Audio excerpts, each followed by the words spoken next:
கர்த்தருடைய பரிசுத்த நாமம் மகிமைப்படுவதாக. ஒரு விஷயம் கூட எடுத்து வாசிக்கலாம். 1 சாமுவேல் 17ஆம் அதிகாரம் அதனுடைய 40வது வசனம். தன் தடியை கையிலே பிடித்துக் கொண்டு ஆற்றில் இருக்கிற 5 கூழாங்கல்லுகளை தேர்ந்தெடுத்து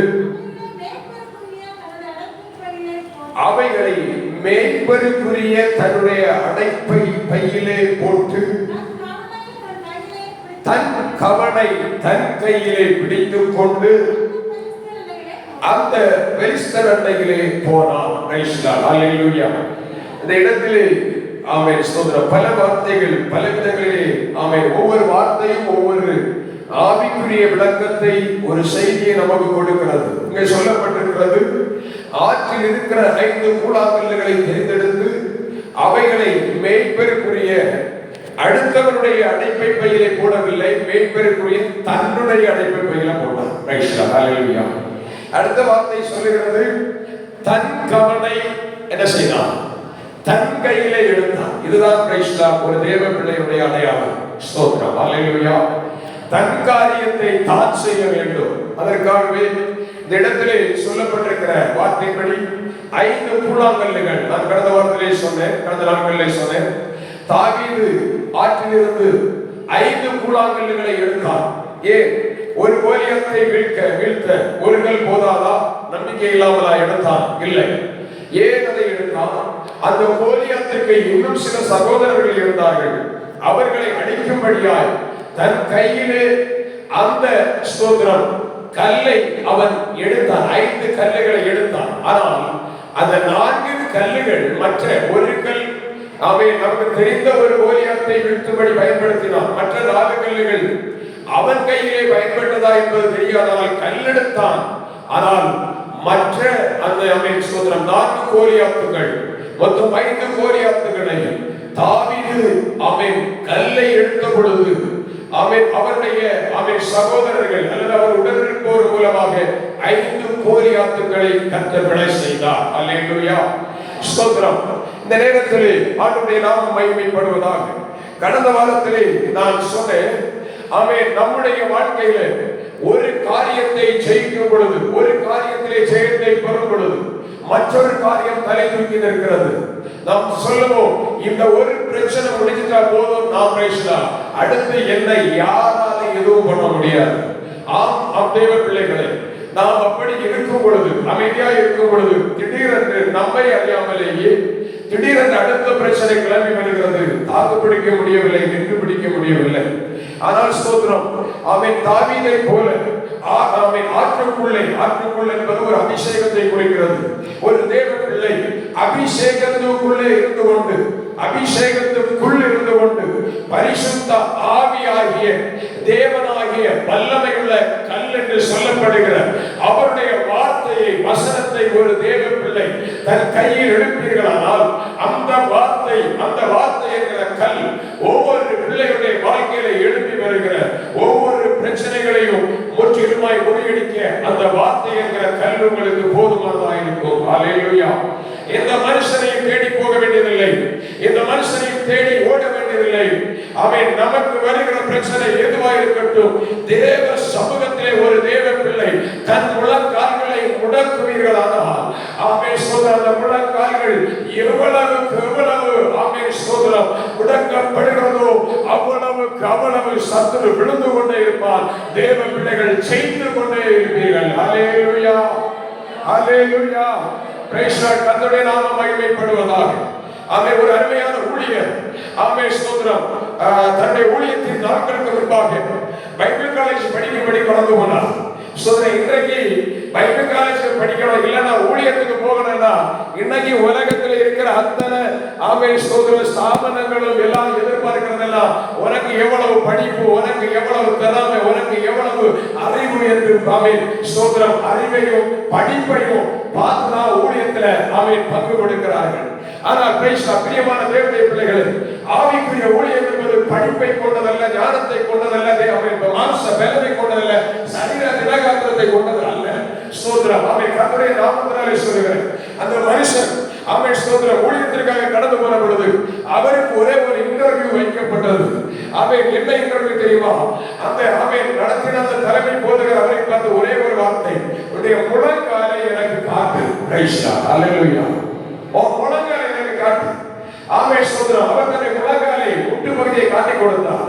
பார்த்தவர்கிட்ட சொன்னாரா, நீ ஊழியத்துக்கு லாயக்கில்லப்பா, போயிட்டு ஒரு வருஷம் தாண்டி வா அப்படின்னு சொல்லி அனுப்பிவிட்டார். என்ன நடந்தது? Price the Lord. அந்த முழங்கால ஒரு சிறு என்ன சொல்ல, அவன் கருப்பு தன்மை, அதாவது காய்ப்பு தன்மை என்பது இல்லை. அப்ப அவருக்கு சொன்னாரா, பிரைஸ் தி லார்ட். அவர் அவர்கிட்ட சொல்லல, அந்த ஊழியத்தை சொல்லல, கூட இருந்து கேட்டதுல கேட்டாரா, ஐயா அவன் வந்து பிரைஸ் ஊழியம் பயிற்சிக்கு தானே கேட்டா, ஏன் நீங்கள் பயிற்சி கொடுக்க கூடாது? அவர் சொன்னாரா, அவன் முழங்கால் இதுவரை ஒரு நாள் கூட முழங்கால் முடங்கி ஜெபிக்கல. ஜெபிக்காத இவன் எப்படி ஊழியம் செய்வான்? Price the Lord. திரும்பி இருக்கிறார். ஒரு ஆண்டு கழித்து வர சொன்னார். என்ன இந்த ஒரு ஆண்டு அவன் போய் முழங்கால் முடக்கணும், முழங்கால நிற்கணும், ஜெபிக்கணும். ஜெபித்தாதான் ஊழியம். Praise the Lord. ஹalleluya. தேவ பிள்ளையே, அவன் இன்றைக்கு சொல்லுகிறேன், உங்க வாழ்க்கையில நம்முடைய வாழ்க்கையில பல பிரச்சனை, நம்முடைய வாழ்க்கையில சில சூழ்நிலைகள் நெருக்கம். இன்றைக்கு நம்முடைய முழங்கால் எப்படி இருக்கிறது கொஞ்சம் சோதித்து பாருங்கள். Praise the Lord. ஹalleluya. நீங்க உங்க வீட்ல போய், இங்க வேண்டாம், பிரைஸ் வீட்ல போய் உங்க துணியை கொஞ்சம் உயர்த்தி, ஆமென் பிரைஸ் தி லார்ட், உங்க முட்டு முழங்கால் எப்படி இருக்கிறது? Price the Lord. வெள்ளை கலர்ல இருக்கா இல்ல கருப்பு கலர்ல இருக்கா?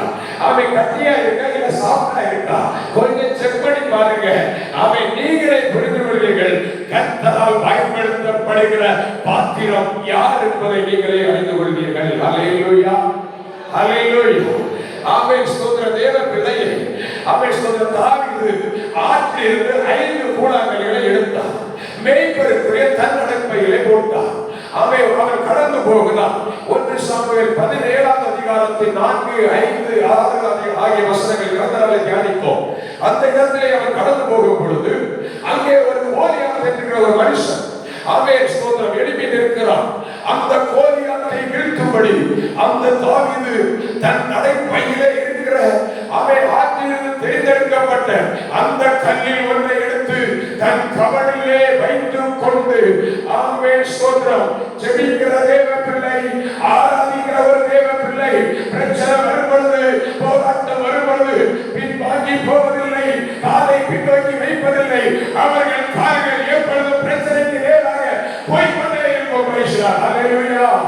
அவன் கோலியாத்தை எழுதி நின்று சொன்னான், நீ வா, இன்றைக்கு உன் தலையை வெட்டி, இன்றைக்கு உன் மாம்சத்தை ஆகாயத்து பறவைகளுக்கு, காட்டு மிருகங்களுக்கு ஆகாரமாய் கொடுப்பேன் என்று சொன்ன பொழுது அவர் சொன்ன ஒரே வார்த்தை, ஆமென், என் தேவனுடைய நாமத்தை தூஷிக்க இந்த விருத்த சேதனம் இல்லாத பெலிஸ்தன் எம்மாத்திரம். ஹalleluya. எத்தனை பேர் பிரச்சனையை பார்த்து சொல்ல போகிறோம்? பிரச்சனையை பார்த்து சொல்லணும். Praise the Lord. Oh praise the பிரச்சனையை நீ எம்மாத்திரம். ஹalleluya. ஓடினா, கோலியாத்துக்கு முன்னால் ஓடினா, நேரே ஓடினா, கல்லை எடுத்து கவல்ல வைத்தான், அடித்தான். கோலியாத் பிரைஸ் தி லார்ட் தாவீதுக்கு முன்பாக, ஜெபிக்கிற தேவ மனிதனுக்கு முன்பாக, கர்த்தரை ஆராதிக்கிற தேவ மனிதனுக்கு முன்பாக மல்லாக விழுந்தான். ஹalleluya. ஹalleluya. ஸ்தோத்திரம். Price the Lord. கொஞ்சம் யோசித்து பாருங்க, கொஞ்சம் யோசித்து பாருங்க. நெற்றியில கல்லடிப்பட்டா, ஒரு குண்டடிப்பட்டா எப்படி விழுவான்? எப்படி விழுவான்? கமந்து தானே விழும். Price the Lord. மல்லாந்து விழுந்தாலே இதுதான் கர்த்தருடைய செயல். ஹalleluya. ஹalleluya. இரண்டாவதாக, ஆமென் ஸ்தோத்திரம், இந்த கோமை கல் எதற்காக பயன்பட்டது? கடந்த வாரம் சொன்னேன். 1 சாமுவேல் 21ஆம் அதிகாரம் 14ஆவது வசனம் வாசிக்க வேண்டாம். அங்கே ஸ்தோத்திரம், இஸ்பிபெனே என்று சொன்னோம் என்னும் ஒரு கோலியாத் அங்கே வெளிப்படுகிறான். அவனுக்கு மேட்டிமை என்று ஆவிக்குரிய விளக்கம் அர்த்தம் கொடுக்கப்பட்டிருக்கிறது. இஸ்பிபெனே என்பதற்கு மேட்டிமை, அகந்தை, பெருமை, நான் என்கிற எண்ணம் இவைகள் கொடுக்கப்பட்டிருக்கிறது. நம்முடைய வாழ்க்கையில் காணப்படுகிற பெருமை என்கிற காரியம், மேட்டிமை என்கிற காரியம் கர்த்தருடைய நாமத்தினாலே, ஆமென் ஸ்தோத்திரம், அந்த கல்லினால் பரிசுத்த ஆவியானவருடைய அபிஷேகத்தினால் நிறைந்திருக்கிற தேவ பிள்ளைகள் கர்த்தருடைய வார்த்தையினாலே ஜெயிக்க வேண்டும். ஹalleluya. கர்த்தருடைய நாமம் மகிமைப்படுவதாக. இன்றைக்கு அவன் 2 கல்லை உங்களுக்கு சொல்லிட்டேன். 3வது கல் யாரை வீழ்த்தும்படி. ஆனால் அந்த கல்லுகள் நீங்க பைபிள்ல படிச்சீங்கன்னா தாவீது அந்த கல்லை தெரிந்திருக்க மாட்டான். தாவீது கையிலே கல்லை எடுத்தான். ஆனால் எழுதி வந்த சத்துருவை, கோலியாத்தை அவன் கர்த்தர் அவருடைய சகோதரர்களை கொண்டு, தன்னோடு இருந்த மனிதர்களை கொண்டு விழ செய்தார். ஹல்லேலூயா. கர்த்தருடைய பரிசுத்த நாமம் மகிமைப்படுவதாக. ஸ்தோத்திரம். இந்த நேரத்திலும் ஆமென். மூன்றாவதாக ஆமென் நாம் வாசிக்கும் பொழுது அந்த இடத்திலே சொல்லப்பட்டிருக்கிறது, 2 சாமுவேலின் புஸ்தகத்திலே கடந்து வரும் பொழுது 2 சாமுவேல் 21வது அதிகாரம், 2 சாமுவேல் 21வது அதிகாரம் அதனுடைய 18வது வசனம். அதற்கு பின்பு பெலிஸ்தரோடு திரும்பவும் கோவிலே ஒரு யுத்தம் நடந்தது. ஊசாத்தியனாகிய சீபேக்காய் ராட்சத சந்ததியான சாப்பை வெட்டி போட்டார். ஹல்லேலூயா. ஸ்தோத்திரம். பெலிஸ்தரோடு அடிக்கடி யுத்தம், அடிக்கடி வாழ்க்கையில் பிரச்சனை. தேவ பிள்ளைகள் தெளிவாய் புரிந்து கொள்ள வேண்டும். இந்த இடத்துல பிரச்சனை இல்லாம யாராவது இருக்கீங்களான்னு கேட்டா நான் நினைக்கிறேன் யாருமே கை தூக்க மாட்டீங்க. ஹல்லேலூயா. ஒண்ணே இல்லைன்னா இடுப்புல யாரும் கை வைக்கிறீங்க. ஹல்லேலூயா. ஏன்னா நிலம் அப்படிதான் போயிட்டு இருக்கு. பிரச்சனை ஏதோ ஒரு விதத்துல பிரச்சனை. இந்த பிரச்சனை என்கிற போராட்டம், இந்த பிரச்சனை என்கிற பெலிஸ்தியன் இன்றைக்கு பிரச்சனை அவனை முறியடிக்க யாரோ ஒருவர் வர வேண்டியதில்லை. நாமே அந்த பிசாசு, அந்த பெலிஸ்தியனுடைய கிரியைகளை அழிக்க வேண்டும். ஹல்லேலூயா. இங்கே மூன்றாவது பெலிஸ்தியன் அல்லது கோலியாத் பிரச்சனை, அவனை கூட அவருடைய பெயர் சாப் என்று சொல்லப்பட்டிருக்கிறது. ஆமென். ஸ்தோத்திரம்.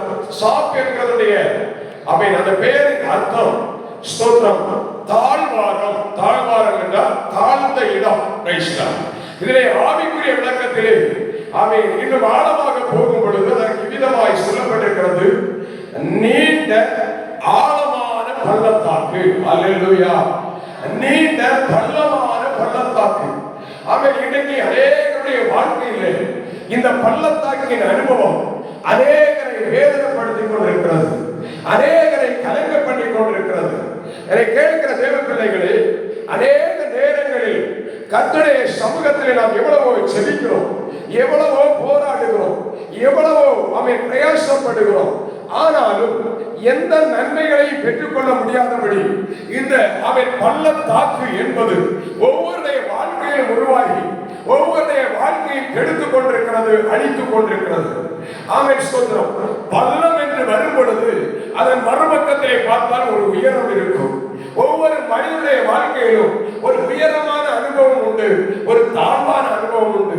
இன்றைக்கு இந்த இடத்திலே உயரமான அனுபவத்தில் இருக்கிறவர்களுக்கு அல்ல, இந்த தாழ்மையான அல்லது தாழ்வான இந்த பள்ளமான பள்ளத்தாக்கின் அனுபவத்திலே இருக்கிறவர்களுக்கு இந்த இடத்திலே மூன்றாவது பெலிஸ்தியன் என்று சொல்லப்படுகிறது இந்த சாப் என்கிறவரை வீழ்த்தும்படி கர்த்தருடைய ஆவியானவர் நம்மோடு இடைபடுவார். சில காரியங்களை சொல்லி தருவார்.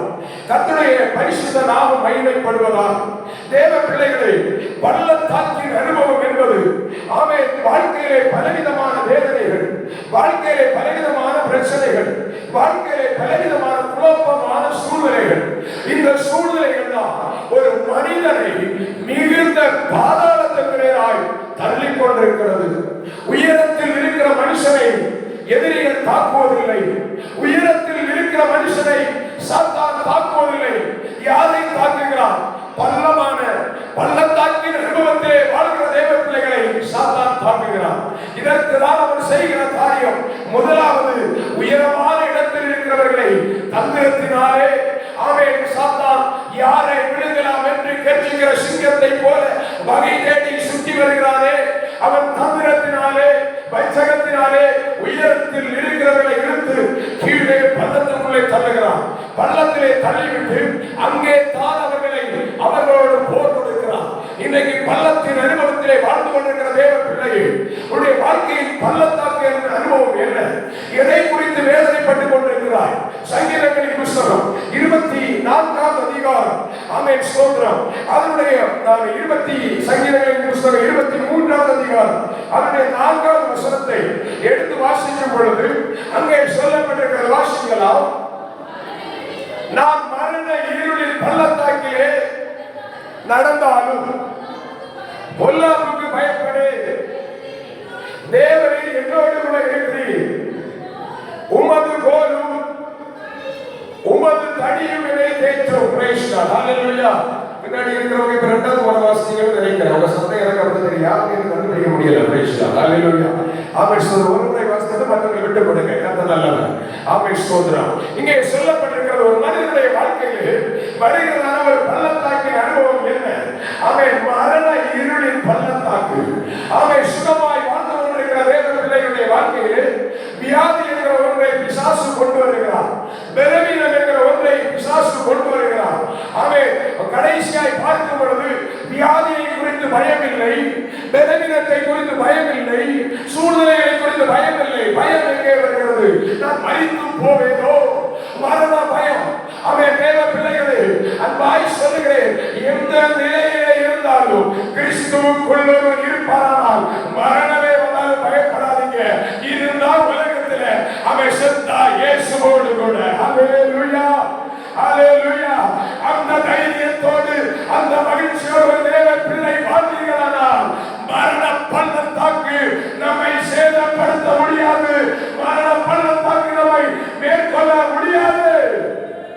ஹல்லேலூயா, ஹல்லேலூயா. மரணம் அந்த பயம் வந்துச்சுன்னா வாழ்க்கையில் அந்த பள்ளத்தாக்கு அனுபவத்தை சொல்லித்தார் உங்களுக்கு.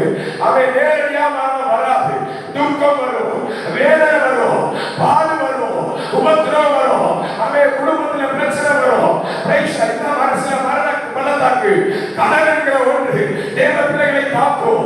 அவன் கடன் வரும் பொழுது அவன் கடலில் இருந்து வெளியே மீண்டு வர முடியாத உடனே குடும்பமா குடும்பமா இன்னைக்கு அநேகர் தற்கொலைக்கு போகிறார்கள்.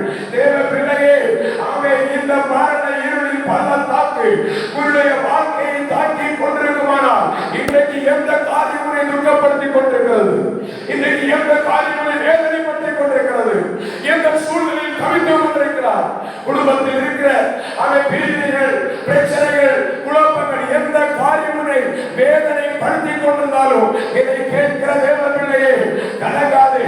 எந்த சூழ்நிலையிலும் கர்த்தர் உன்னோடு கூட இருக்கிறார். இந்த மரண பள்ளத்தாக்கை ஒருவன் நடந்து அதன் நடுவிலே ஒரு வெளிச்சத்தை பார்க்கும்படி, பிரகாசிக்கிற ஒரு வெளிச்சத்தை பார்க்கும்படி கர்த்தர் ஒரு கண்களை இந்த நாளிலே திறப்பாராக. ஹல்லேலூயா, ஹல்லேலூயா. ஆமென். சங்கீதங்களின் புத்தகம் 84ஆம் அதிகாரம் 6ஆம் அதிகாரம். ஆமென், ஸ்தோத்திரம். அங்கே ஒரு பள்ளத்தாக்கு. ஆமென், ஸ்தோத்திரம். சங்கீதம் 80 ஆமென், ஸ்தோத்திரம் 4ஆம் அதிகாரம் 6ஆவது வசனம். அழுகையின் பள்ளத்தாக்கை ஒருவன் நடந்து அதை நீருக்காக்கி கொள்ளுகிறார்கள், மலையும் குளங்களை நிரப்பும். ஹல்லேலூயா, ஹல்லேலூயா.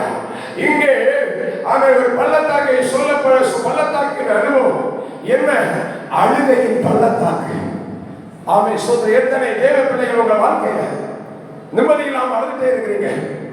எத்தனை பேர் உங்க வாழ்க்கையில தூங்க வேண்டிய நேரம் தூங்க வராம மன அழுத்தம் நிமித்தமாக வேதனையோடு நடந்து கொண்டிருக்கிறீர்கள்? ஸ்தோத்திரம்.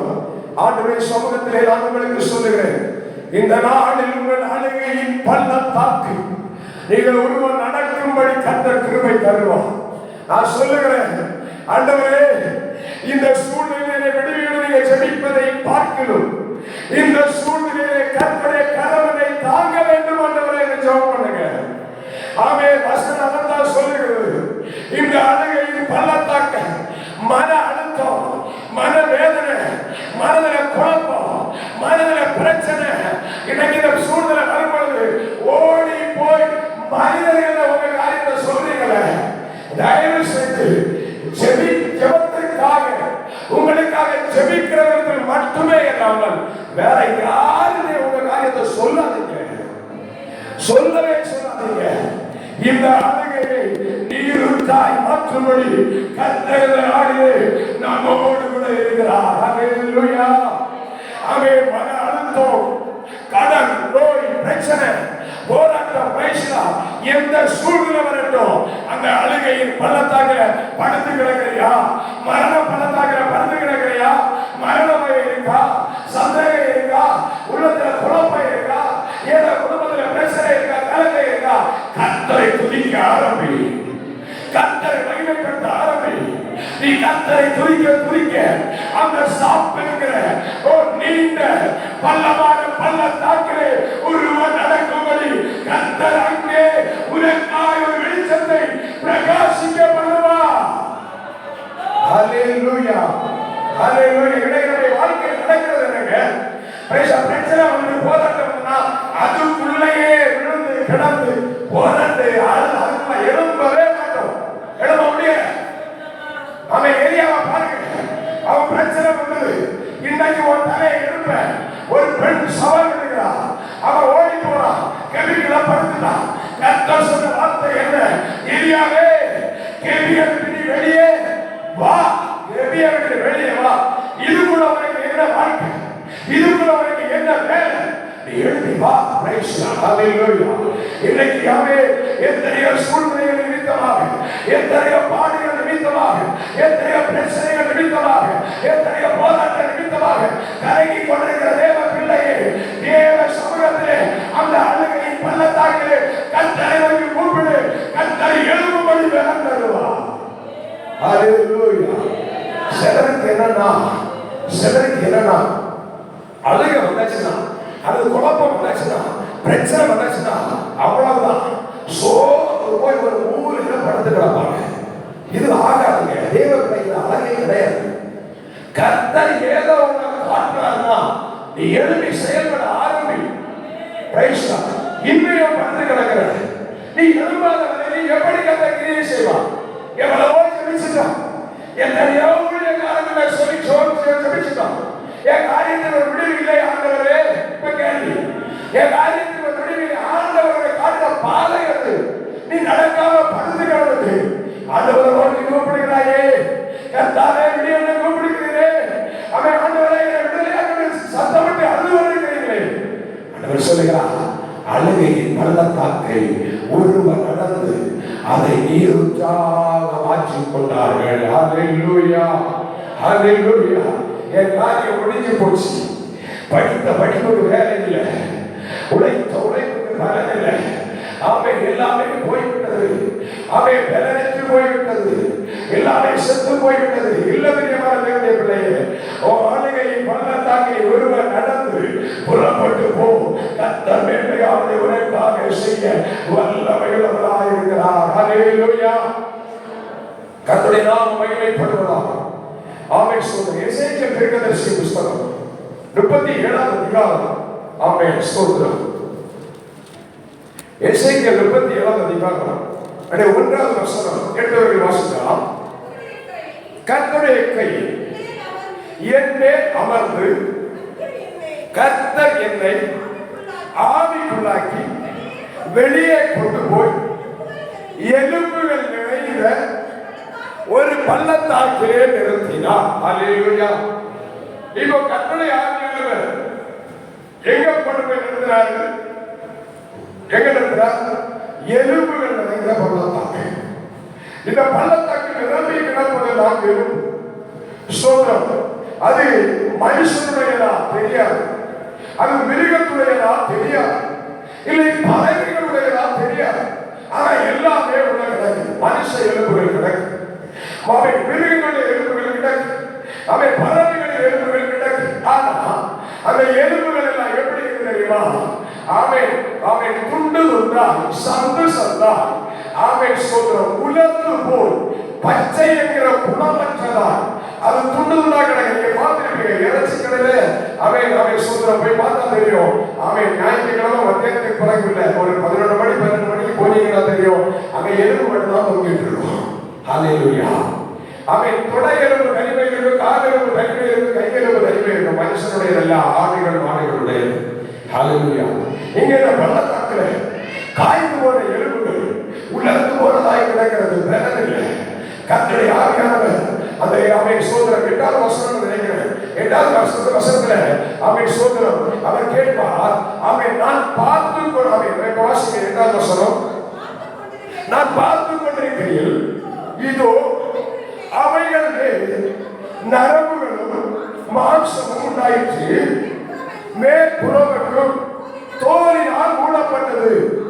ஆனாலும் ஆனாலும் ஆனாலும்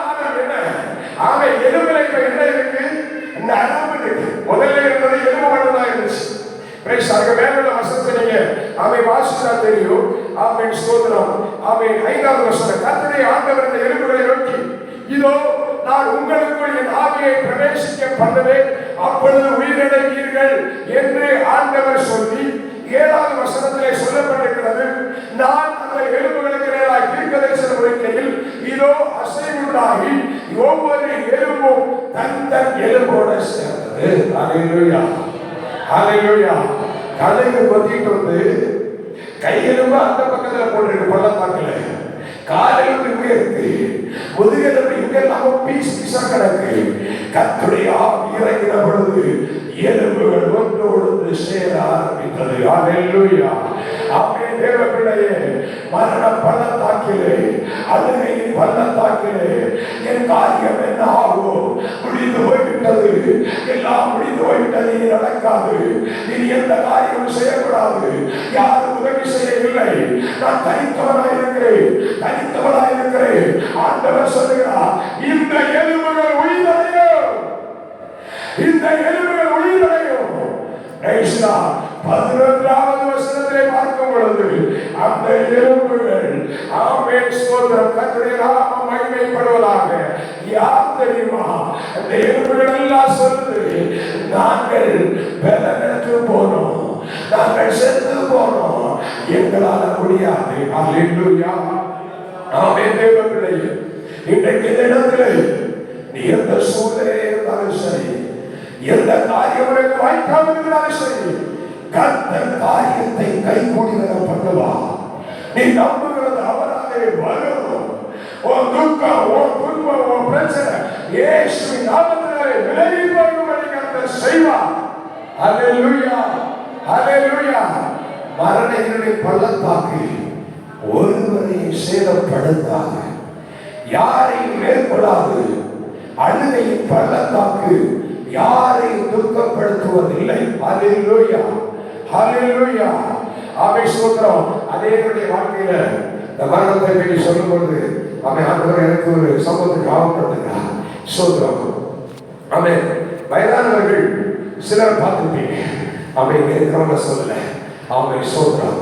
ஆமென். அவன் படுக்கையில் இருக்கும்போது சொல்லுவாங்க, எப்படியாவது அவன் நான் பரிசுத்தமாகி ஆண்டவர்கிட்ட போனோம், அதுக்காக ஜெபம் பண்ணுங்க தம்பின்னு சொல்லுவாங்க. என்கிட்ட சொல்லியிருக்காங்க. Praise Lord. ஆனா அவங்க படுக்கையில் இருக்கும்போது அவங்க கிட்ட போய் அவங்க அன்பாக உட்கார்ந்து கொஞ்சம் பேசிட்டு, சரி பாட்டி, அவன் பிரைஸ் லார்ட், நீங்க பரலோகம் போறதுக்கு ஜெபம் பண்ணட்டா அப்படின்னு கேட்டா, அப்ப சொல்லுவாங்க, வேண்டாம் தம்பி, நான் இன்னும் கொஞ்ச நாள் கூட வாழணும், எலும்புபடி எனக்காக ஜெபம் பண்ணுங்க. ஹல்லேலூயா, ஹல்லேலூயா. இந்த மரணத்தை நல்லா இருக்கிற காலத்துல விரும்புவோம். நான் கூட சொல்லுவேன், என்ன சொல்லுவேன், அவன் என்னுடைய திருமணத்துக்கு முன்னாடி அடிக்கடி ஜெபிக்கிற ஒரு காரியம், ஆண்டவரே என்னுடைய வாழ்க்கையில் நான் நன்றாயிருந்து பரிசுத்தமாய் வாழ்ந்து அவன் 3 நாள் படுக்கையில் இருக்கணும். ஆண்டவரே 3 நாள் படுக்கையில் இருந்து பரிசுத்தமாகி நான் என்ன செய்யணும், உங்களோடு கூட வரணும். அன்னைக்கு ஜெபிச்சு, ஆனால் இன்னைக்கு நான் ஜெபம் இல்லை. ஹல்லேலூயா, ஸ்தோத்திரம். ஆனால் வாஞ்சை உண்டு. அந்த 3 நாள் எதுக்கு தெரியுமா? நான் கற்றிருக்கிற வசனம், நான் கற்றிருக்கிற பாதம். 3 நாள் படுக்கை என்பது, அந்த 3 நாள் படுக்கையில இருந்து என் பாவத்தை எல்லாம் ஆண்டுடைய சமத்தில் அறிக்கையிட்டு ஜெபம் பண்ணி என் ஆத்துமாவை பரிசுத்தமாக்கி போதும் கர்த்தாவே என் ஜீவனை எடுத்துக்கொள்ளும் என்று சொல்லும்படியாக. ஹல்லேலூயா, ஹல்லேலூயா. அவை கடந்த நாளில் இப்படித்தான் ஒரு அருமையான பாட்டி, ஆமென், ஸ்தோத்திரம், வீட்டுல மரண படுக்கையில் இருந்தாங்க. அவை மரண படுக்கையில் இருக்கும்போது அவருடைய பிள்ளைகள் அவை தூர தேசத்திலிருந்து வெளிநாட்டிலிருந்து கடந்து வந்தாங்க. தகவல் கொடுத்தார்கள், உங்க அம்மா மறிக்க போறாங்க, அவை கடைசி அவை நேரம், விருப்பம் இருந்தா வந்து பாருங்க. Praise Lord. இப்பொழுது எல்லாரும் வந்துட்டாங்க. Praise Lord. இப்ப அவை பிரைஸ் 1 வாரம் ஆச்சு, 2 வாரம் ஆச்சு. அவை படுக்கையில மரணத்தோடு போராடுற பாட்டி போறது மாதிரி இல்லை. ஹல்லேலூயா. போறது மாதிரி இல்லை. யாரும் நம்ம பிள்ளைகள் எல்லாம் மாறி மாறி ஜெபம் பண்ணாங்க. அந்த அம்மா சொல்றாங்க, என் மக்களை எனக்காக ஜெபம் பண்ணுங்க, ஜெபம் பண்ணுங்க. அப்பதான் பிரைஸ் லார்ட், ஸ்தோத்திரம். அவருடைய இளைய மகன் சொல்றான், அம்மா நாங்க ஜெபம் பண்ண ஒண்ணும் நடக்கல, ஒன்னும் நடக்கல. இப்ப ஒரு காரியம் என்ன, பிரைஸ் லார்ட், நீங்க ஜெபம் பண்ணுங்க, அவன் காரியம் நடக்கும். ஹல்லேலூயா, நீங்க ஜெபம் பண்ணா இங்க புரிஞ்சிருப்பீங்கன்னு நினைக்கிறேன். எதுக்கு ஜெபம் பண்ணணும்? பிரைஸ் இந்த பாட்டு இந்த அம்மாவுக்கு ஜீவம் போகணும். அம்மா ஜெபம் பண்ணுவாங்களா? பிரைஸ் அம்மா ஜெபம் ஸ்டார்ட் பண்ணாங்க. பிரைஸ் எங்க இருக்கிறாங்க? மரணப்படுக்கையில இருக்கிறாங்க. இன்னா நாளையான்னு தெரியாது. அவன் ஸ்தோத்திரம். சாயங்காலமா காலையான்னு தெரியாது. மரணப்படுக்கையில் இருந்துட்டு இப்போ இளைய மகன் பாசமுள்ள மகன் சொல்ல கேட்டு ஜெபிக்க ஆரம்பிச்சாங்க. அவன் பேசினா அவன் பரலோகத்தின் தேவனே, அவன் நேரிய வாலிப நாட்களை ஆசீர்வதித்து எனக்கு 4 பிள்ளைகளை தம்பி, மருமக்களை தம்பி, பேர பிள்ளைகளை தம்பி, அவன் ஆசீர்வாதமாய் நடத்தி உனக்கு நன்றி ஆண்டவர். இப்போது நான் மரண படுக்கையில் இருக்கிறாங்க. சொன்ன அழகா பண்ணாங்க. மரண படுக்கையில் இருக்கிறான். அவன் சொல்றான், இந்த படுக்கையில இருந்து கொண்டிருக்கிற நேரத்தில் என் பிள்ளைகளை பார்க்க வந்திருக்கிறார்கள். அவன் அந்த பிள்ளைகளை ஆசீர்வதியும். ஆனால் ஆண்டவரே இப்போதும் அவன் சொல்றான், எனக்கு ஜீவனை திரும்ப தாருமாண்டவரே, என் பிள்ளைகளை ஜீவனை எடுமாண்டவரே என்று சொல்லிட்டார்களா? ஹல்லேலூயா, ஹல்லேலூயா. அவன் உண்மையாக நடந்த சம்பவம் கேட்கறதுக்கு சிரிப்பா இருக்குல்ல. அவன் பிரைஸ்லாம் கர்த்தருடைய நாமம் மகிமைப்படுவதை நான் சொல்லுகிறேன். ஆமென் ஸ்தோத்திரம். எந்த மரண இருளின் பள்ளத்தாக்கில் நீங்க நடந்து கொண்டிருந்தாலும், எந்த அழுகையின் பள்ளத்தாக்கில் நடந்தாலும் சத்துரு உங்களை மேற்கொள்ள முடியாது. நீங்கள் தோற்று போவதில்லை, நீங்கள் ஜெயிக்கிறவர்கள். உலர்ந்து போன எலும்புகள் உயிரடையுமானா கர்த்தர் உங்கள் வாழ்க்கையிலும் மறுபடியும் ஒரு செழிப்பை தர வல்லமையுள்ளவராய் இருக்கிறார். ஹல்லேலூயா. யோசேப்பு வாழ்க்கையை நினைச்சு பாருங்க. சோதரம் ஒரு உயரமான வாழ்க்கை, உன்னதமான வாழ்க்கை. தன் சகோதரனுக்கு இருந்ததை காட்டிலும் விலை உயர்ந்த பலவர்ண அங்கி அணிந்து கொண்டு சகோதரன் மத்தியிலே ராஜாவை போல வருகிற ஒரு உன்னத வாழ்க்கை. ஒரு நாள் வந்தது, யோசேப்பின் வாழ்க்கை குழியிலே முடிந்து போனது. குழியிலிருந்து முடிந்து போன வாழ்க்கை அதை முடியவிடவில்லை. அங்கிருந்து தூக்கி எடுத்தார், போத்திமாரின் வீட்டிலே கொண்டு போனார். ஆமென் ஸ்தோத்திரம். தேவ பிள்ளையே ஒரு சத்தியம் அந்த எனக்கு சொல்லுகிறேன். அவன் போத்திமாரின் வீட்டிலே போத்திமார் தனக்கென்றிருந்த அத்தனையும் யோசேப்பின் கையிலே கொடுத்த போதிலும் அவனுடைய வாழ்க்கையிலே அவன் எந்த சூழ்நிலையிலும் பெருமை வரவில்லை, மேட்டிமை வரவில்லை. தான் யார் என்பதை தெளிவாய் நினைவில் வைத்துக் கொண்டிருந்தான். ஹல்லேலூயா. எல்லாவற்றையும் அனுமதிக்க வேண்டிய சூழ்நிலை வந்த போதிலும் யோசேப்பு அழுகையின் பள்ளத்தாக்கை ஒருவர் நடந்து அதுபடியே கடந்து போகிறார். சிறைச்சாலை, குழி என்கிற அழுகை, குழி என்கிற மரண பள்ளத்தாக்கு. அதாவது அதிலிருந்து ஜெயமடைகிற விரும்புறாங்க. கடந்து போனான், கடந்து போகிறான். அடிமை என்கிற சக்தி அவனை பிணைத்தது. சக்தியால் இழுக்கப்பட்டு கடந்து போகிறான். போத்திபார் வீட்டின் வழியாக அழுகையின் பள்ளத்தாக்கு வழியாக அவன் கடந்து போகிறது. சிறைச்சாலை, சிறைச்சாலையில் இருந்து கொண்டு சொல்றான், நீங்கள் வாழ்ந்திருக்கும் பொழுது என்னை நினைத்துக் கொள்ளுங்கள். மனுஷன் உதவி கேட்டான், மனுஷன் கைவிட்டான். ஆனால் அந்த யோசேப்பு அவன் ராஜஸ்தானத்திலே உயரும் வரை கர்த்தர் நடத்தி சென்றார். ஹல்லேலூயா, ஹல்லேலூயா. தாவீதுடைய வாழ்க்கையை கொஞ்சம் நோக்கி பாருங்க. Praise God. பிறந்த பொழுதே கர்த்தர் சார்பில் விழுந்தேன் என்று சொன்னார். தூக்கி எறியப்பட்டார். ஆமென் ஸ்தோத்திரம். வனாந்தரத்திலே ஆடுகளை வைத்துக் கொண்டிருந்தவன், தன் சொந்த தகப்பனால் மறக்கப்பட்டவனாக இருந்தவன். ஸ்தோத்திரம். ராஜாவாக கர்த்தர் உயர்த்தினார், உயரமான இடம். ஆனால் சூழ்நிலை மாறினது. அழுகையின் பள்ளத்தாக்கு, மரண இருளின் பள்ளத்தாக்கு. காலில் செருப்பு கூட இல்லாம சொந்த மகனுக்கு பயந்து ஓடினான். ஓடினவன் அது வெளியே கடந்து போனான். சில நாட்கள் தாண்டினது. ஆமென். மறுபடியும் திரும்ப வருகிறார். ஆமென். அவருடைய வாழ்க்கை மறுபடியும் சிங்காசனத்தில் ஒரு உயரமான இடம். ஆனால் அந்த தாவீது ஆமென் மகன் மூலமாய் துன்பத்தை அனுபவித்திருந்தாலும் அழுகையின் கள்ளத்தாக்கு ஒரு விஷயம் அவர் சொல்லுகிறான். அழுதுட அவன் அழுது முடிக்க கண்களில் பலன் இல்லாமல் போக மட்டும், கண்ணீர் இல்லாமல் போக மட்டும் அழுதான் என்று தாவீதை குறித்து சொல்லப்பட்டிருக்கிறது. இதை அழுது கொண்டிருக்கிற தேவ பிள்ளைகள், நீ யாராக இருக்கலாம், எந்த காரியத்தை தந்து கொண்டிருக்கிறாய்? என் தேவன் அழுகையை ஆனந்த களிப்பாக மாற்ற போதுமானவராயிருக்கிறார். ஹல்லேலூயா, ஹல்லேலூயா. அழுகையின் பள்ளத்தாக்கினை ஒருவனடத்திடுவோம், மலையும் குளங்களை நிரப்பிடும் நீருக்காய் மாற்றிடுவோம். வல்லவர் இயேசு, இயேசு, இயேசு முன்னே செல்லுகிறார். நல்லவர் இயேசு, இயேசு, இயேசு தடைகள் அகற்றுகிறார். வல்லவர் இயேசு, இயேசு, இயேசு முன்னே செல்லுகிறார்.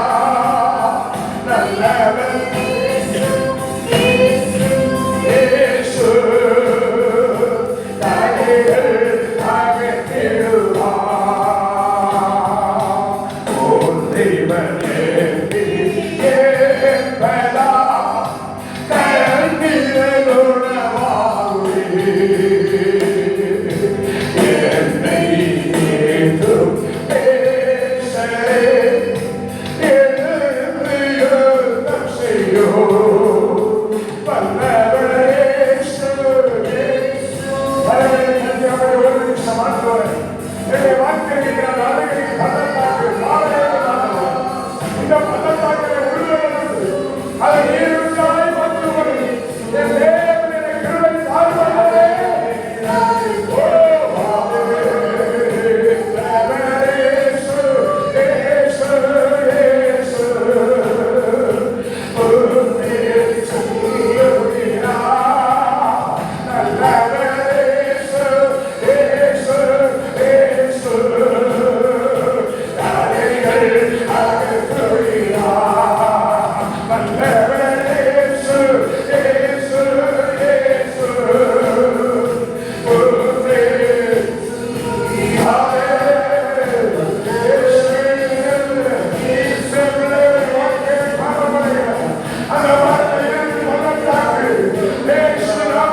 முன்னே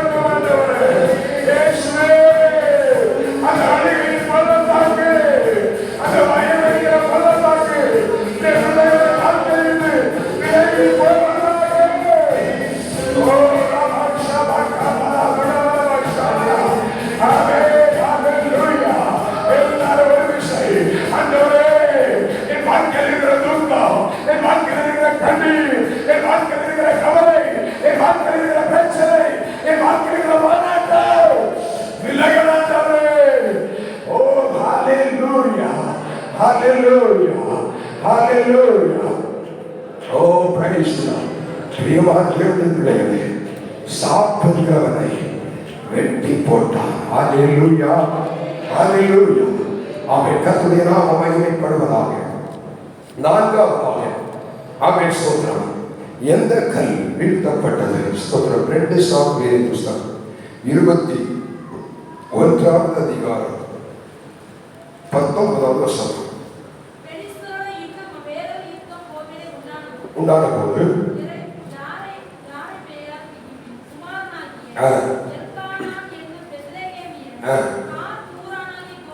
காத்தூரனாகிய கோலியாத்தின் சகோதரனை வெட்டினான். இந்த கோலியாத்தின் பெயர் இங்கே சொல்லப்படவில்லை.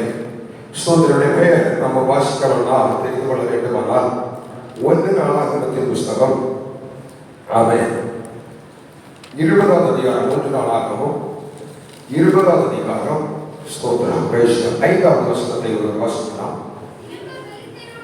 திரும்ப பெலிஸ்தரோடு யுத்தம் உண்டான போது யாவீரின் குமாரனாகிய எல்கானான் காத்தூரனாகிய கோலியாத்தின் சகோதரனான லாகேமியை கொன்றான்.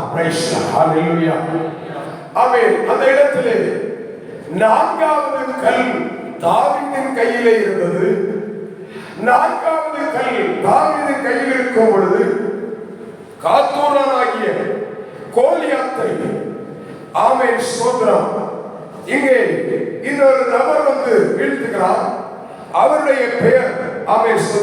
லாகேமி என்று சொல்லப்பட்டிருக்கிறது. அல்லேலூயா.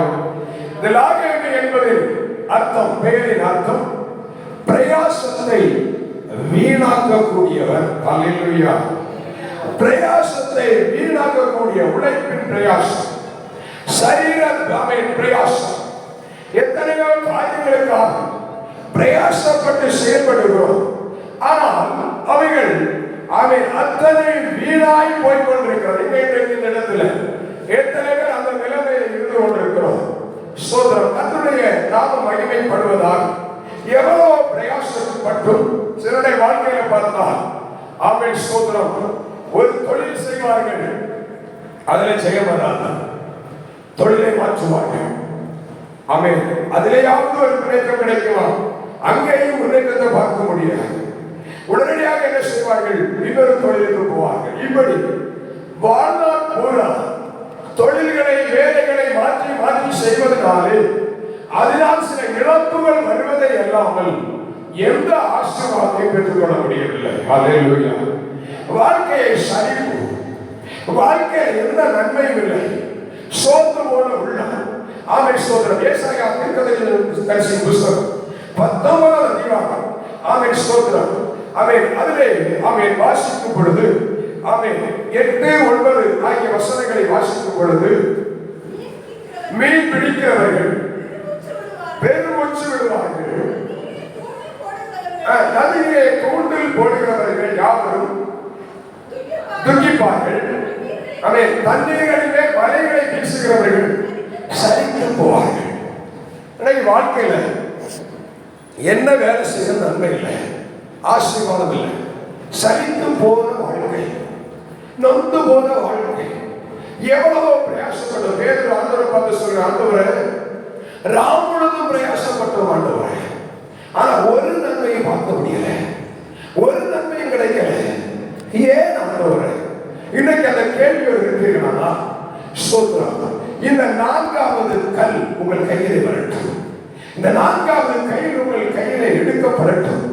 தாவீது அவன் கல்லை எடுத்தான், காத்தூராகிய கோலியாத்தை அவன் இங்கே ஒரு அவன் யுத்த வீரர் வீழ்த்துகிறான்.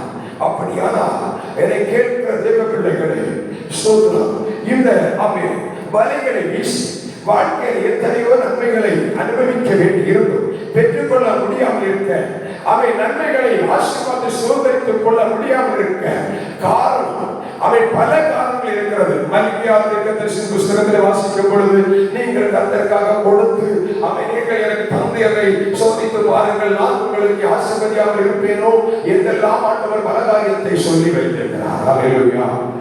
ஆனால் அதே தேவன் ஆண்டவராய் இயேசு கிறிஸ்து உலகத்தில் மனிதனாய் வாழ்ந்த பொழுது பரிசேயர், சரிசேயர், மாயக்காரர் இருக்கிறதான 3 வித கூட்டங்களை எடுத்து வைத்துக் கொண்டு 3 வித கூட்டங்களுக்கு எதிராக ஆண்டவர் பேசுகிற வார்த்தை என்ன?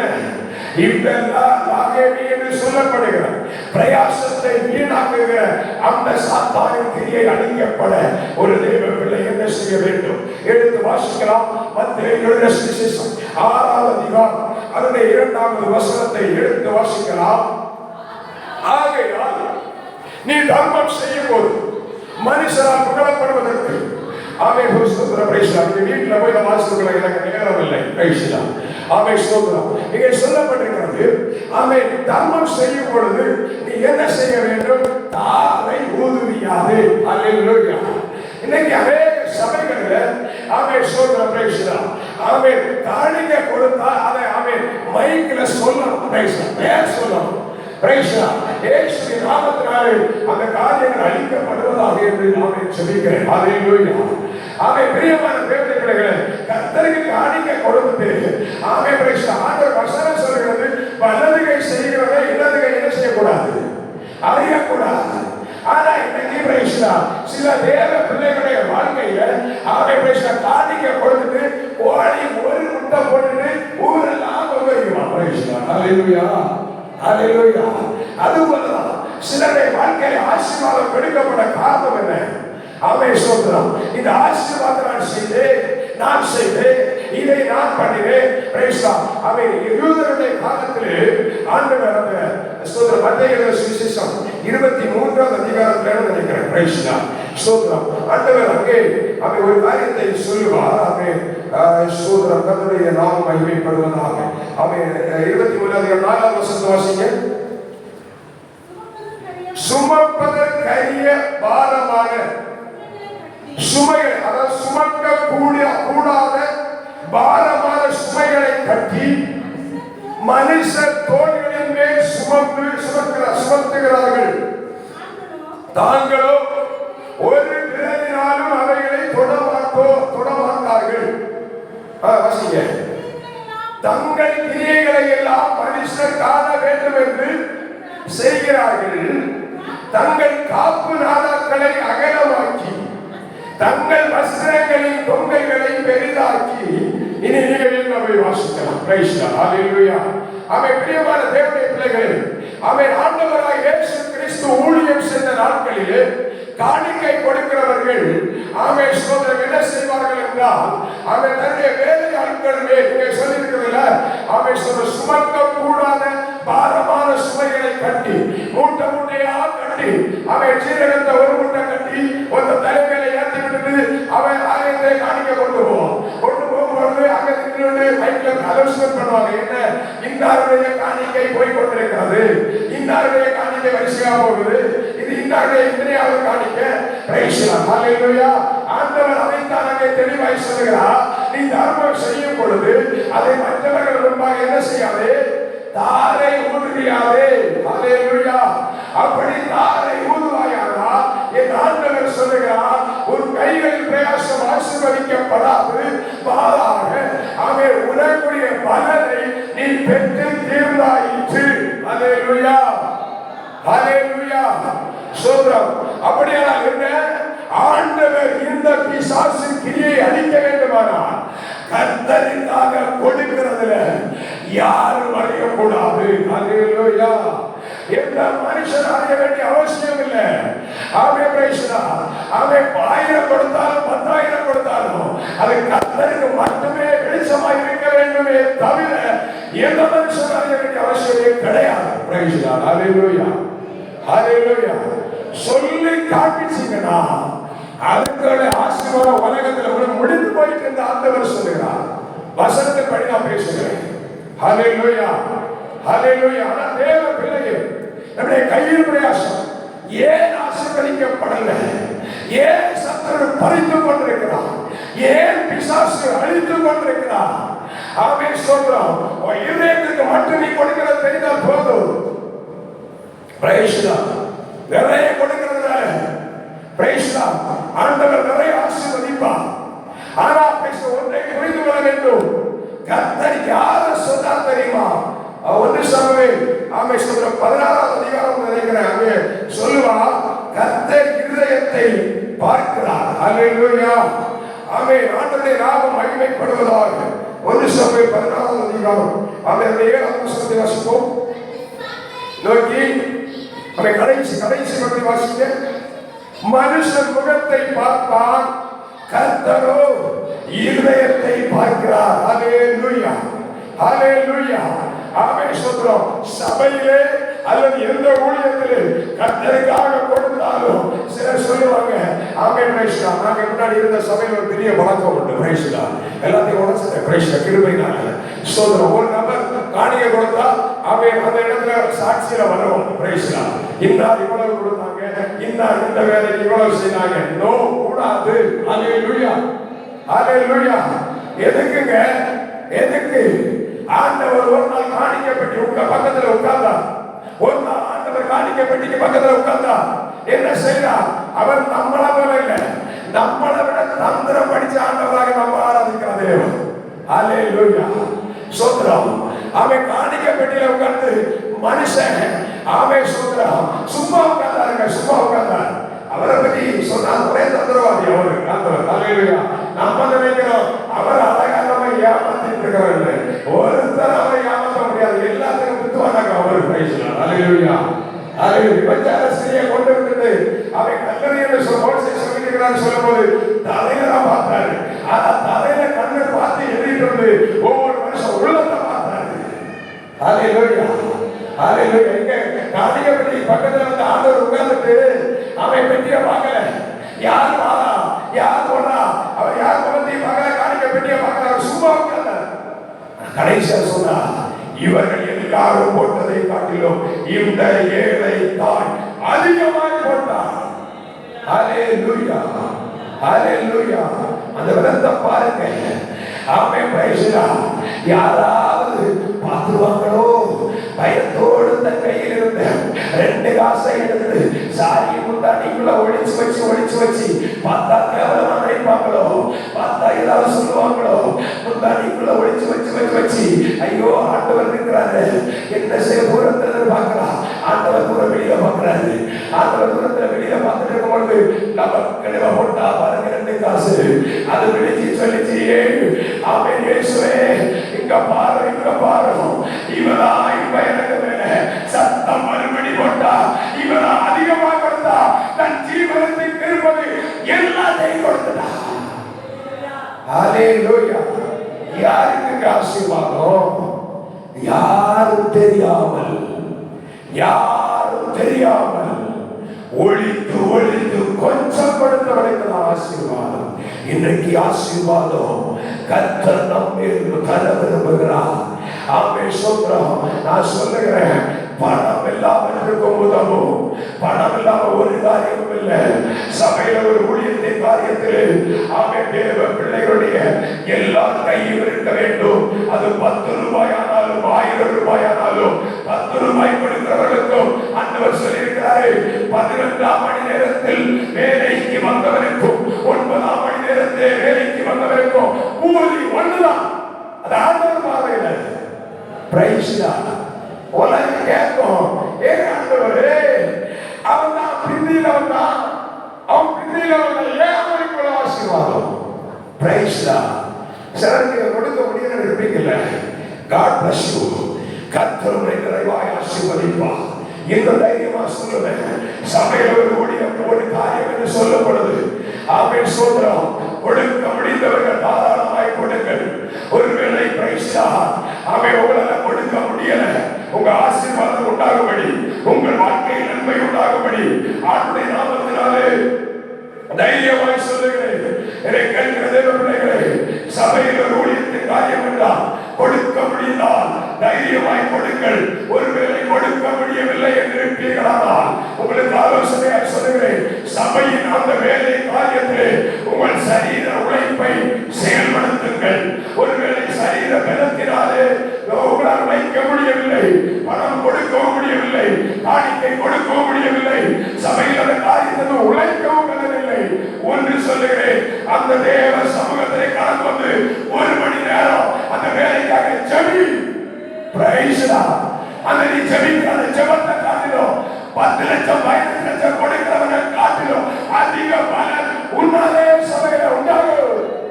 Price the Lord. Hallelujah, hallelujah. அதனால நீ ஜெபிச்சா போதுமானு கேட்பீங்க, ஜெபிச்சா மட்டும் போதுமானு கேட்பீங்க. ஆமாங்க, பிரைஸ் தி லார்ட். கொடுக்க முடிந்தவர்கள் கொடுப்பார்கள். ஒருவேளை கொடுக்க முடியாதவர்கள் கையை மடக்கினாலும் ஆண்டவர் சொல்லுகிறார், நீங்கள் கூப்பிடாவிட்டால் இந்த கல்லுகள் கூப்பிடும். Hallelujah, hallelujah. Praise the lord. நீங்க கொடுக்கிறதாலும் என் ஆண்டவர் கிரியை செய்ய ஆரம்பிப்பார். Amen, praise the lord. அது இந்த ஊழியமாக இருக்கட்டும், வட இந்திய ஊழியமாக இருக்கட்டும், தேசத்தின் ஊழியர்களாக இருக்கட்டும், ஆமென், ஏதோ ஒரு இடத்தில் இருந்த ஒரு மனிதனை கர்த்தர் எழுப்புவார். கர்த்தருடைய ஊழியம் அவர் ரத்தம் சிந்தி சம்பாதித்தது ஒரு பாதம் நிலை குறைத்து பார்த்தது இல்லை. ஹல்லேலூயா. லாகேவி என்கிற கையின் பிரயாசத்தை வீணாக்குகிற சத்துரு அழிக்கப்பட வேண்டும். ஹல்லேலூயா. என் பேரை சொன்னாதான் கொடுப்பீங்கன்னா அது ஆண்டவருக்கு வேண்டாங்க. தைரியமா சொல்லுவேன், ஆமென், நான் கொடுக்கிறேன். ஆமென், பணம் கர்த்தருக்கு தேவையில்லை. என் அப்பா கோடீஸ்வரர். வசனம் சொல்லுகிறது, பூமியும் அது நிறைவும் கர்த்தருடையது. அதிலிருந்து தருகிறார். ஆமென். அவர் எந்த மனுஷனையும் கையேந்தி பிச்சை எடுக்க வேண்டியதில்லை. ஆண்டவர் யார்கிட்ட கேட்கறதில்லை. ஆண்டவர் கேட்கிறார், எதுக்கு தெரியுமா? என் பிள்ளை, என் மகன், என் மகா என்னால் ஆசீர்வதிக்கப்படணும், என்னிடத்தில் நன்மை பெறணும். ஆமென், பிரைஸ் தி லார்ட். ஹல்லேலூயா. தேவ பிள்ளை, ஆமென், ஸ்தோத்திரம். இந்த ஆமென் ஸ்தோத்திரம் லாகிமி என்று சொல்லப்படுகிற கையின் பிரயாசத்தை வீணாக்குகிற பிசாசின் கிரியைகள் அழிக்கப்படுவதாக. ஹல்லேலூயா. ஐந்தாவது கல் அதை வாசித்து சுருக்கமா சொல்லி ஜெபிக்க போகலாம். ஸ்தோத்திரம். 2 சாமுவேலின் புத்தகம் 21வது அதிகாரம், 2 சாமுவேல் 21வது அதிகாரம் அது 22வது வசனம் எடுத்து வாசிக்கலாம். ஸ்தோத்திரம். ஆமென். ஸ்தோத்திரம். ஒரு நிமிஷம். 21வது அதிகாரம் 20வது வசனம் வாசிங்க. காத்தூரிலே நடந்தபோது வாசிங்க. கைகளில் அவ்வாறு விரல்களும் அவன் கால்களில் அவ்வாறு விரல்களும் ஆக 24 விரல்கள் இருந்தன. அவன் இவரும் ராட்சிய பிறவியாய் இருந்து இஸ்ரவேலை நிந்தித்தான். தாவீதின் சகோதரனாகிய சீமேயாவின் குமாரனாகிய யோனத்தான் அவனை வெட்டி போட்டான். ஹல்லேலூயா. ஸ்தோத்திரம். கர்த்தருடைய நாமம் மகிமைப்படுவதாக. ஆமென். எல்லாருடைய கைகளிலும் எல்லாருடைய கால்களிலும் 5 விரல்கள், ஆனால் இவருக்கு 6 விரல்கள். இங்கே அவருக்கு கொடுக்கப்பட்டிருக்கிற அர்த்தம் மிஞ்சின நீதிமான். ஹல்லேலூயா. மிஞ்சின நீதிமான். நான் தான் பெரியவன், நான் தான் பரிசுத்தவான், நான் தான் இதை செய்வேன், நான் தான் அதை செய்வேன். அது ஒரே ஒரு வசனத்துல அவன் பல காரியத்தை சொல்ல வேண்டியிருந்தாலும் ஒரே ஒரு காரியத்தை சொல்லுகிறேன் புரியும்படியாக. லூக்கா என்ற சுவிசேஷம் 18வது அதிகாரம் 10வது வசனத்தை வாசிக்கும் பொழுது அங்கே 2 மனிதர்களுடைய ஜெபத்தை குறித்து சொல்லப்படுகிறது. 2 பேர் தேவாலயத்திலே ஜெபிக்கும்படி கடந்து போனார்கள். 2 பேர் தேவாலயத்திலே ஜெபிக்கும்படி கடந்து போனவர்கள் அங்கே ஸ்தோத்திரம். ஆமென். ஸ்தோத்திரம். அவர்கள் ஒருவர் ஜெபிக்கிறார், ஆண்டவரே நான் இவனை போல இல்ல ஆண்டவரே, நான் பரிசுத்தவான் ஆண்டவரே, நான் ஆமென் ஸ்தோத்திரம் நிறைய நேரம் ஜெபம் பண்றேன், நான் ஜெபம் நிறைய நேரம் பல காரியங்கள் செய்கிறேன், ஊழியத்தை செய்கிறேன் என்றெல்லாம் சொல்லுகிறான். ஆனால் ஒரு மனிதன் தேவ சமூகத்தை கடந்து போய் தூரத்திலே நின்று ஆமென் ஸ்தோத்திரம் தூரத்திலே நின்று தன் கண்களை ஏறெடுக்க துணியாமல் ஆமென் ஆண்டவருடைய சமூகத்தை நோக்கி பார்த்து ஒரு சின்ன ஜெபம் பண்ண, ஆண்டவரே ஆமென் ஸ்தோத்திரம் பாவியாகி என்பே கிருபையாயிரும். ஹல்லேலூயா. ஹல்லேலூயா. ஆமென் ஸ்தோத்திரம். இந்த லூக்கா எழுதின சுவிசேஷம் 20:47 வசனத்தை வாசிக்கும் பொழுது அங்கே சொல்லப்பட்டிருக்கிறது பார்வைக்கு நீண்ட ஜெபம் பண்ணுகிறவர்கள் என்று சொல்லப்பட்டிருக்கிறது. அப்படியா நம்முடைய வாழ்க்கையில தேவ பிள்ளைகளை ஒவ்வொருடைய வாழ்க்கையிலும் அவரவர் தங்கள் நிலையில ஆண்டவர் கொடுத்த கிருபைகளின் படி ஆமென் ஸ்தோத்திரம் சரியாய் செய்ய வேண்டும், சரியாய் செயல்பட வேண்டும், சரியாய் ஜீவிக்க வேண்டும். உண்மையுள்ளவர்களாய் உத்தமமாய் தேவனுக்கு பிரியமான பரிசுத்தவான்களாய் நாம் வாழும் பொழுது கர்த்தர் நமக்கு கிருபை தருகிறார். ஹல்லேலூயா. ஆமென். ஸ்தோத்திரம். 2 சாமுவேல் புத்தகம் 21வது அதிகாரம் 22வது வசனத்தை வாசிக்கும் பொழுது அங்கே சொல்லப்பட்டிருக்கிறது. ஆமென் ஸ்தோத்திரம். வாசித்த வேத பகுதி அத்தனை கோலியாத்தின் சகோதரர்களும் தாவீதின் கையினாலும் அவன் சேவகர் கையினாலும் மடிந்தார்கள். ஹல்லேலூயா. இன்றைக்கு நம்முடைய வாழ்க்கையிலே வேதனைப்படுத்துகிற துன்பப்படுத்துகிற நம்மை அலக்கழிக்கிற சில காரியங்கள் அழிக்கப்படும்படி ஆமென் ஸ்தோத்திரம் மரண இருளின் பள்ளத்தாக்கு விலகி போகும்படி, அழுகையின் பள்ளத்தாக்கு விலகி போகும்படி நமக்கு விரோதமாய் மறைந்திருந்து தாக்குகிற சில பிசாசின் கிரியைகள் அழிக்கப்படும்படியாய் கர்த்தர் நம்மை பயன்படுத்த விரும்புகிறார். ஹல்லேலூயா. ஹல்லேலூயா. அப்படியே ஆண்டவருடைய சமூகத்திலே முழங்கால் படியிட்டு, ஆண்டவரே எனக்கு உம்முடைய கிருபை வேண்டும் ஆண்டவரே, எனக்கு உம்முடைய வல்லமை வேண்டும் ஆண்டவரே, எனக்கு உம்முடைய அபிஷேகம் வேண்டும் ஆண்டவரே. நான் இந்த ஆமென் என்னுடைய வாழ்க்கையிலே எனக்கு எதிராய் செயல்படுகிற பிசாசின் கிரியைகளை மேற்கொள்ளும்படியான அதிகாரம் எனக்கு வேண்டும் ஆண்டவரே. ஹல்லேலூயா. ஹல்லேலூயா.